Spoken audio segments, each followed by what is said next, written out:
అనంతపురం జిల్లా రాప్తాడు సిద్ధం సభలో పలు ప్రశ్నలకు సీఎం జగన్ సమాధానం చెప్పాలని టీడీపీ అధినేత చంద్రబాబు సవాల్ చేశారు. ఈ మేరకు ఆయన ఎక్స్ లో పోస్ట్ చేశారు.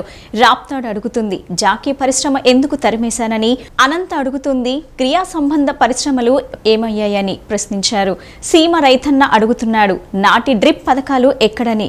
సమాధానం చెప్పి సభ పెడతావా, సభలోనే సమాధానం చెబుతావా అని చంద్రబాబు ప్రశ్నించారు. కోడికత్తి కేసులో 5 ఏళ్లుగా కోర్టుకు వెళ్లని సీఎం జగన్ పై 420 కేసు పెట్టాలని సిపిఐ జాతీయ కార్యదర్శి నారాయణ అన్నారు. కోడికత్తి కేసులో జగన్ ఎందుకు సాక్ష్యం చెప్పలేదని ప్రశ్నించారు. భాజపాకు అనుకూలమైన వారిపై కేసులుండవని విమర్శించారు. అదానికి గ్యారెంటీ ఇచ్చాడు.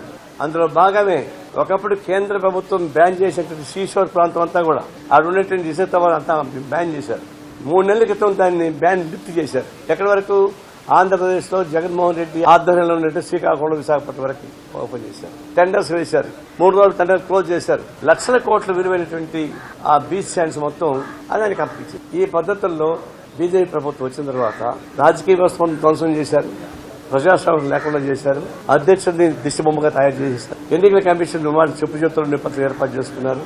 ఎవరైతే వాళ్ళని వ్యతిరేకిస్తారో వాళ్ళందరిపై దాడులు చేస్తున్నారు. ఉదాహరణకి కేజ్రీవాల్ పైన దాడులు చేస్తున్నారు. మరి 100 కోట్ల రూపాయల స్కామ్ లోనే ఆయన్ని డిప్యూటీ ముఖ్యమంత్రిని జైల్లో పెట్టి ముఖ్యమంత్రి కూడా జైలు ఇస్తారు కదా.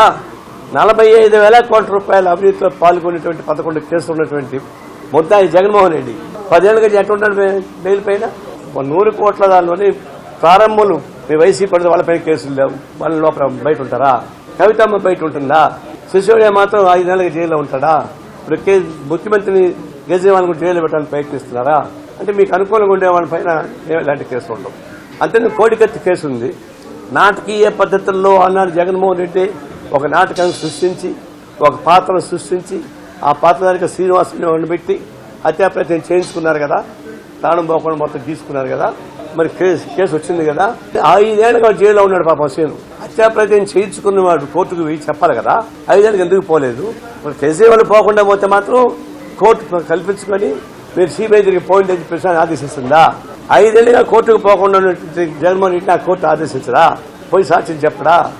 దీన్ని బట్టి నాటకీయంగా కల్పితంగా నువ్వే సృష్టించుకొని హత్యాప్రయత్నం గురి అయ్యి సింపతి సంపాదించుకోవడానికి ఒక నాటకం అన్నాడు. అది 420 కేసు కింద ఆయన పెట్టాలా వాస్తవాన్ని? లేకపోతే సాక్ష్యం చెప్పాలి కోర్టులో. చెప్పలేకపోతున్నాడు కదా. మరి ఆయన జోలికి ఎందుకు పోవడం లేదు? తెలుగుదేశం పార్టీ జాతీయ ప్రధాన కార్యదర్శి నారా లోకేష్ సింహాద్రి అప్పన్న స్వామిని దర్శించుకున్నారు. సింహాద్రి అప్పన్న స్వామి దర్శనం కోసం ఆలయానికి విచ్చేసిన లోకేష్ కు అధికారులు, అర్చకులు ఘనస్వాగతం పలికారు. ఆలయంలో కప్త స్తంభం ఆలింగనం చేసుకున్న లోకేష్ బేడ మండపం వద్ద ప్రదక్షిణ చేశారు. అనంతరం లోకేష్ అంతరాలయంలోని స్వామిని దర్శించుకున్నారు. తెలుగుదేశం పార్టీ జాతీయ ప్రధాన కార్యదర్శి నారా లోకేష్ సింహాద్రి అప్పన్న స్వామిని దర్శించుకున్నారు. సింహాద్రి అప్పన్న స్వామి దర్శనం కోసం ఆలయానికి విచ్చేసిన లోకేష్ కు అధికారులు, అర్చకులు ఘన స్వాగతం పలికారు. ఆలయంలో కప్పస్తంభం ఆలింగనం చేసుకున్న లోకేష్ బేడ మండపం వద్ద ప్రదక్షిణ చేశారు. అనంతరం లోకేష్ అంతరాలయంలోని స్వామిని దర్శించుకున్నారు. లోకేష్ పేరిట అర్చకులు స్వామికి ప్రత్యేక పూజలు చేశారు. స్వామి దర్శనం అనంతరం అధికారులు లోకేష్ కు స్వామివారి ప్రసాదం చిత్రపటం అందజేశారు. లోకేష్ తో పాటు పశ్చిమ నియోజకవర్గ MLA Ganababu, Palla Srinivas, Aditi Gajapathi, PV Narasimha, TDP నాయకులు కూడా స్వామివారిని దర్శించుకున్నారు. జనసేన అధినేత పవన్ కళ్యాణ్ పై రాష్ట్ర ప్రభుత్వం క్రిమినల్ కేసు దాఖలు చేసింది. వాలంటీర్లకు వ్యతిరేకంగా అనుచిత వ్యాఖ్యలు చేశారని, ప్రభుత్వ ప్రతిష్టకు భంగం కలిగించారనే ఆరోపణలతో గుంటూరు న్యాయస్థానంలో క్రిమినల్ కేసు పెట్టింది. విచారణకు స్వీకరించిన జిల్లా ప్రధాన న్యాయస్థానం 499, 500 ఐపీసీసీ సెక్షన్ల క్రింద పవన్ పై క్రిమినల్ కేసు నమోదు చేసి 4వ అదనపు జిల్లా కోర్టుకు బదిలీ చేసింది. పవన్ కళ్యాణ్ మార్చి 25న విచారణకు హాజరవ్వాలని 4వ అదనపు జిల్లా కోర్టు న్యాయమూర్తి శరత్ బాబు నోటీసులు ఇచ్చారు. జనసేన అధినేత పవన్ కళ్యాణ్ పై రాష్ట్ర ప్రభుత్వం క్రిమినల్ కేసు దాఖలు చేసింది. గతేడాది జూలై 8న ఏలూరులో వారాహి యాత్రలో పవన్ కళ్యాణ్ మాట్లాడుతూ కేంద్ర నిఘా వర్గాల సమాచారం మేరకు రాష్ట్రంలో సుమారు 28,000 నుంచి 30,000 మంది అమ్మాయిలు అదృశ్యమయ్యారని అన్నారు. వారిలో 14,000 మంది తిరిగి వచ్చారని పోలీసులు చెబుతున్నారని, మిగిలిన వారి గురించి ముఖ్యమంత్రి ఎందుకు ప్రశ్నించడం లేదని నిలదీశారు. డీజీపీ కూడా కనీసం సమీక్షించలేదని ప్రస్తావించారు. వాలంటీర్ల వ్యవస్థ ద్వారా ప్రతి కుటుంబంలో ప్రతి ఒక్కరి సమాచారం సేకరించి ఒంటరి మహిళలను గుర్తించి కొంతమంది సంఘ విద్రోహ శక్తుల ద్వారా వలవేసి అపహరిస్తున్నారని పవన్ ఆ రోజు ఆరోపించారు. ఇందులో వైకాపా ప్రభుత్వంలోని కొందరు పెద్దల హస్తమున్నట్లు కేంద్ర నిఘా వర్గాలు తనకు చెప్పినట్లు పవన్ కళ్యాణ్ అప్పట్లో వెల్లడించారు. ఆయన వ్యాఖ్యలు పత్రికలు ప్రసార మాధ్యమాల్లో వచ్చాయని ప్రభుత్వం కేసు దాఖలు చేసింది. వాలంటీర్ల మనోధైర్యాన్ని దెబ్బతీయడమే కాకుండా ప్రభుత్వంపై బురద జల్లేలా పవన్ వ్యాఖ్యలున్నాయని, ఆయనపై చర్యలు తీసుకోవాలని న్యాయస్థానంలో దాఖలు చేసిన ఫిర్యాదులో పేర్కొన్నారు. ఈ మేరకు ప్రభుత్వం పవన్పై చర్యలు చేపట్టేందుకు గత ఏడాది జూలై 20న ఉత్తర్వులిచ్చింది. తాడికొండ మండలం కంతేరుకు చెందిన వాలంటీరు బి పవన్ కుమార్తో పాటు మరికొంతమంది ఇచ్చిన వాంగ్మూలం మేరకు పవన్పై కేసు దాఖలు చేస్తున్నట్లు పబ్లిక్ ప్రాసిక్యూటర్ తన ఫిర్యాదులో పేర్కొన్నారు. గుంటూరు కార్పొరేషన్కు 1400 కోట్ల బడ్జెట్ ఉన్నా నగర ప్రజలకు తాగునీరు ఇవ్వలేని దుస్థితిలో పాలకవర్గం ఉండటం సిగ్గుచేటని జనసేన రాజకీయ వ్యవహారాల కమిటీ చైర్మన్ నాదెండ్ల మనోహర్ విమర్శించారు. అధికారులు అతిసారం కాదని చెబుతున్నారని, రోగులు మాత్రం ఆ లక్షణాలే తమకున్నాయని అంటున్నారని చెప్పారు. జీజీహెచ్లో వైద్యులు రోగులకు మంచి వైద్యం అందిస్తున్నారని, ప్రభుత్వం స్పందించి బాధితులకు నష్టపరిహారం చెల్లించాలని డిమాండ్ చేశారు.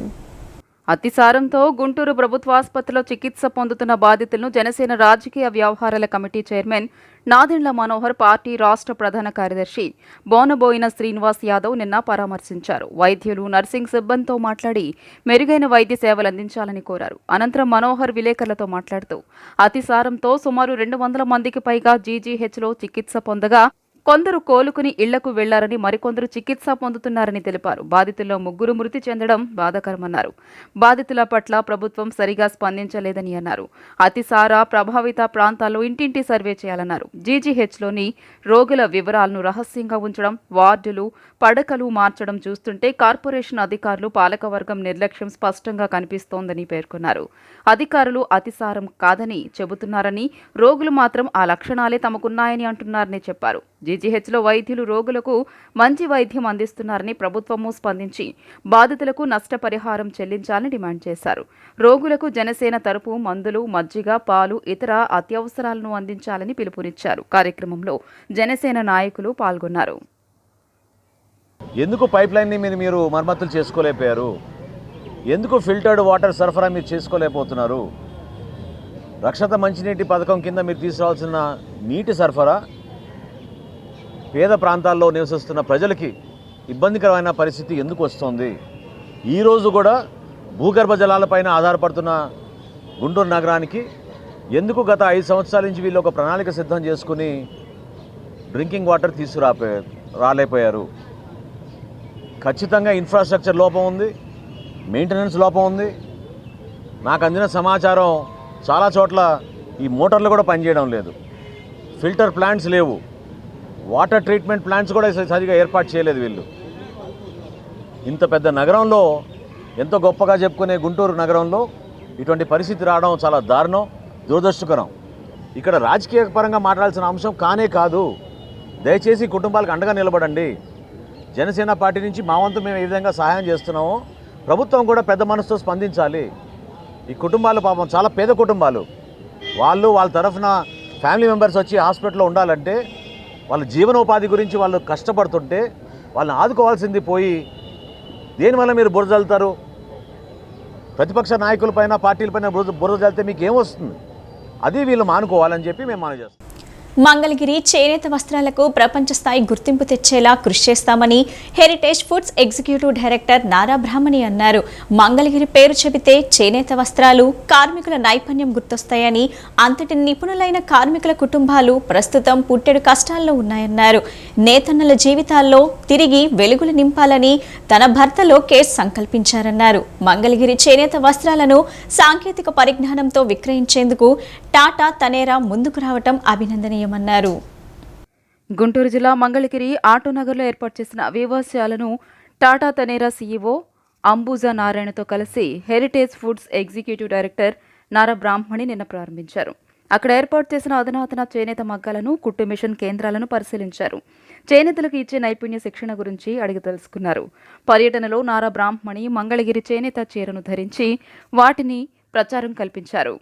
ముందుగా ఆత్మకూరు గ్రామంలో చేనేత డయింగ్ మగ్గాల షెడ్లు స్త్రీ శక్తి కేంద్రాలను సందర్శించి చేనేతల పని విధానాలను వారి సమస్యలు అడిగి తెలుసుకున్నారు. అనంతరం వీవర్శాలలో నిర్వహించిన సమావేశంలో బ్రాహ్మణి మాట్లాడుతూ మంగళగిరి పేరు చెబితే చేనేత వస్త్రాలు కార్మికుల నైపుణ్యం గుర్తొస్తాయని, అంతటి నిపుణులైన కార్మికుల కుటుంబాలు ప్రస్తుతం పుట్టెడు కష్టాల్లో ఉన్నాయన్నారు. నేతనల జీవితాల్లో తిరిగి వెలుగులు నింపాలని తన భర్త లోకేష్ సంకల్పించారన్నారు. అది సాకారమయ్యేలా టీడీపీ కుటుంబంతో కలిసి కృషి చేస్తానని హామీ ఇచ్చారు. ఇందులో భాగంగానే టీడీపీ, ఎన్ఆర్ఐ, చేనేత ప్రముఖులు, రోటరీ క్లబ్ సహకారంతో వీవర్శాలను నిర్వహిస్తున్నామని తెలిపారు. మంగళగిరి చేనేత వస్త్రాలను సాంకేతిక పరిజ్ఞానంతో విక్రయించేందుకు టాటా తనేరా ముందుకు రావడం అభినందనీయమన్నారు. వీవర్స్ డైరెక్ట్ ఇన్ వెబ్సైట్ ద్వారా నేరుగా చేనేత వస్త్రాలు కొనుగోలు చేయొచ్చని తెలియజేశారు. కార్యక్రమంలో టాటా గ్రూప్నకు చెందిన Ramanareddy, Shalini, Paul, NRI TDP విభాగం అధ్యక్షుడు వేమూరి రవికుమార్, బుచ్చి రాంప్రసాద్, టీడీపీ నాయకులు నందం అబద్దయ్య తదితరులు పాల్గొన్నారు. ప్రతిపక్షాలు, ఉద్యోగ, ప్రజా సంఘాలు శాంతియుతంగా సభలు నిర్వహించుకుంటామంటే ఆంక్షలు విధించే ప్రభుత్వం వైకాపా నేతల సభలకు మాత్రం ఆగమేఘాల మీద అనుమతులివ్వటం అప్రజాస్వామికమని టీడీపీ రాష్ట్ర అధ్యక్షుడు అచ్చెన్నాయుడు ధ్వజమెత్తారు. రాప్తాడులో జాతీయ రహదారి పక్కన వైకాపా వాళ్లు ఏర్పాటు చేసిన సభకు ఎలా అనుమతిచ్చారని నిలదీశారు. రాప్తాడులో జాతీయ రహదారి పక్కన వైకాపా వాళ్లు ఏర్పాటు చేసిన సభకు ఎలా అనుమతిచ్చారని టీడీపీ రాష్ట్ర అధ్యక్షుడు అచ్చెన్నాయుడు నిలదీశారు. నిత్యం వేలాది మంది రాకపోకలు సాగించే జాతీయ రహదారి వద్ద సభకు వారం రోజుల ముందు నుంచే ఆంక్షలు విధించడం సైకోతత్వానికి నిదర్శనం కాదా అని ఆగ్రహం వ్యక్తం చేశారు. రైతులు తమ ఉత్పత్తుల్ని బెంగళూరు, హైదరాబాద్ మార్కెట్లకు తరలించలేని పరిస్థితి నెలకొందన్నారు. వైకాపా నేతల ఆగడాలు ఇంకెన్ని రోజులు సాగవు, కౌంట్ డౌన్ మొదలైంది అని అచ్చెన్నాయుడు హెచ్చరించారు. గన్నవరం విమానాశ్రయంలో ఈ రోజు ఉదయం దట్టమైన పొగమంచు అలుముకుంది. పొగమంచు కారణంగా విమానాల ల్యాండింగ్కు తీవ్ర అంతరాయం ఏర్పడింది. దీంతో గన్నవరంలో ల్యాండ్ అవ్వాల్సిన విమానాలు చాలాసేపు గాల్లోనే చక్కర్లు కొట్టాయి. గన్నవరం విమానాశ్రయంలో పొగమంచు అలుముకుంది. పొగమంచు కారణంగా రన్వే కనిపించకపోవడంతో విమానాల ల్యాండింగ్కు ఆలస్యమైంది. గన్నవరం విమానాశ్రయానికి రావాల్సిన పలు విమానాలు ఆలస్యంగా నడుస్తున్నట్టు అధికారులు తెలియజేశారు. దట్టమైన పొగమంచు కారణంగా చెన్నై, బెంగళూరు, హైదరాబాద్ నుంచి వచ్చిన విమానాలు చాలాసేపు గాల్లోనే చక్కర్లు కొట్టాయి. విమానాల ల్యాండింగ్కు ఆలస్యమైంది. ఫేస్బుక్ ద్వారా ఏర్పడిన మమతల పందిరి సేవా సమితి తన సేవా కార్యక్రమాల ద్వారా చరిత్రను సృష్టిస్తుందని మమతల పందిరి సేవా సమితి వ్యవస్థాపకులు లంకా రమేష్ తెలిపారు. వీరవల్లి PACS బ్యాంక్ హాల్ నందు మమతల పందిరి అణు ఆసుపత్రి సౌజన్యంతో ఉచిత మెగా వైద్య శిబిరాన్ని ప్రజల నుంచి విశేష స్పందన వచ్చింది. కృష్ణా జిల్లా బాపులపాడు మండలం వీరవల్లి PACS బ్యాంక్ హాల్ నందు మమతల పందిరి అణు ఆసుపత్రి సౌజన్యంతో ఉచిత మెగా వైద్య శిబిరాన్ని నిర్వహించారు. ఈ వైద్య శిబిరాన్ని గ్రామ sarpanch Pilla Anitha Ramarao, PACS chairperson Alladi Teresa, Veeravalli వైద్యాధికారి కిరణ్మయి కలిసి వైద్య శిబిరాన్ని ప్రారంభించారు. అణు ఆసుపత్రి వైద్యులు కార్తిక్, అర్చన, రేవంత్, మణిలు పాల్గొని ప్రజలకు వైద్య సహాయాన్ని అందించారు. వీరవల్లి, నారాయణపురం, రంగనగూడెం, కోడూరుపాడు, ఉమామహేశ్వరపురం, తిప్పనగుంట గ్రామాల నుండి ప్రజలు పెద్ద సంఖ్యలో తరలివచ్చారు. చిన్నపిల్లలు, స్త్రీలు, వృద్ధులు ఇలా అన్ని వయసుల వారికి గుండె, నరాలు, జనరల్ మెడిసిన్ సంబంధించిన అన్ని సమస్యలకు అణు ఆసుపత్రి వైద్యులు ఉచితంగా వైద్య సేవలు అందించారు. విచ్చేసిన అతిథులు మమతల పందిరి సేవా కార్యక్రమాలు, వైద్య శిబిరం ఏర్పాటు గురించి గణేష్ స్వామీజీ తెలియజేశారు. ఉచిత వైద్య శిబిరం నందు BP, షుగర్, గుండెకు సంబంధించిన ఎకో, 2D పరీక్షలు ఉచితంగా చేశారు. మొత్తం 312 మంది వైద్య సేవలు పొందారు. ECG 87 మంది, 2D ఎకో 37 మందికి పరీక్షలు నిర్వహించి రిపోర్టులు అందజేశారు. వైద్య పరీక్షలు తీసుకున్న వారికి ఉచితంగా మందులు అందజేశారు. పోతకమూరి చటర్జీ బ్రదర్స్ వారి తండ్రి హేమసుందర్రావు జ్ఞాపకార్థం 80 స్టీల్ గ్లాసులను సేవా కార్యక్రమాల నిమిత్తం మమతల పందిరి వ్యవస్థాపకులు లంకా రమేష్కు అందజేశారు. ఫేస్బుక్ ద్వారా ఏర్పడిన మమతల పందిరి సేవా సమితి తన సేవా కార్యక్రమాల ద్వారా చరిత్రను సృష్టిస్తోందని లంకా రమేష్ తెలియజేశారు. ఈ బులెటిన్ ఇంతటితో సమాప్తం. తిరిగి మరో బులెటిన్లో కలుద్దాం. నమస్కారం.